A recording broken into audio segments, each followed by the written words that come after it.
était ouverte dans la direction de Jérusalem. Et 3 fois le jour il se mettait à genoux, il priait, et il louait son Dieu, comme il le faisait auparavant.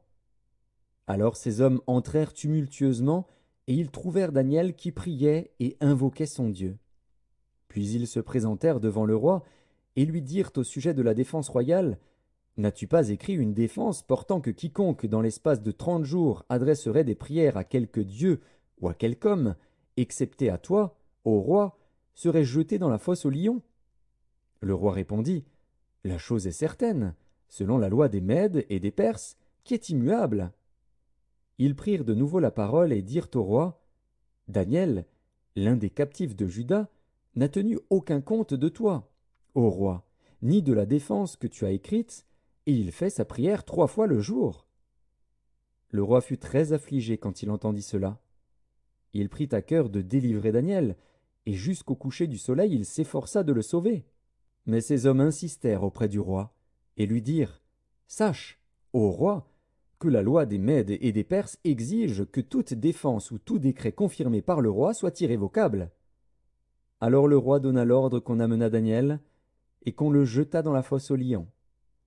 Le roi prit la parole et dit à Daniel, Puisse ton Dieu, que tu sers avec persévérance, te délivrer. On apporta une pierre, et on la mit sur l'ouverture de la fosse. Le roi la scella de son anneau et de l'anneau de ses grands, afin que rien ne fût changé à l'égard de Daniel. Le roi se rendit ensuite dans son palais. Il passa la nuit à jeun, il ne fit point venir de concubine auprès de lui, et il ne put se livrer au sommeil. Le roi se leva au point du jour, avec l'aurore, et il alla précipitamment à la fosse aux lions. En s'approchant de la fosse, il appela Daniel d'une voix triste.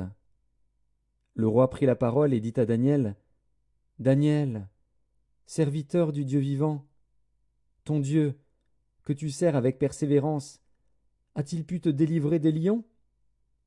Et Daniel dit au roi, Roi, vis éternellement. Mon Dieu a envoyé son ange et fermé la gueule des lions, qui ne m'ont fait aucun mal, parce que j'ai été trouvé innocent devant lui.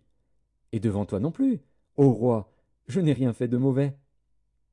Alors le roi fut très joyeux, et il ordonna qu'on fît sortir Daniel de la fosse. Daniel fut retiré de la fosse, et on ne trouva sur lui aucune blessure, parce qu'il avait eu confiance en son Dieu. Le roi ordonna que ces hommes qui avaient accusé Daniel fussent amenés et jetés dans la fosse aux lions, eux, leurs enfants et leurs femmes. Et avant qu'ils fussent parvenus au fond de la fosse, les lions les saisirent et brisèrent tous leurs os. Après cela, le roi Darius écrivit à tous les peuples, à toutes les nations, aux hommes de toute langue, qui habitaient sur toute la terre, que la paix vous soit donnée avec abondance. J'ordonne que, dans tout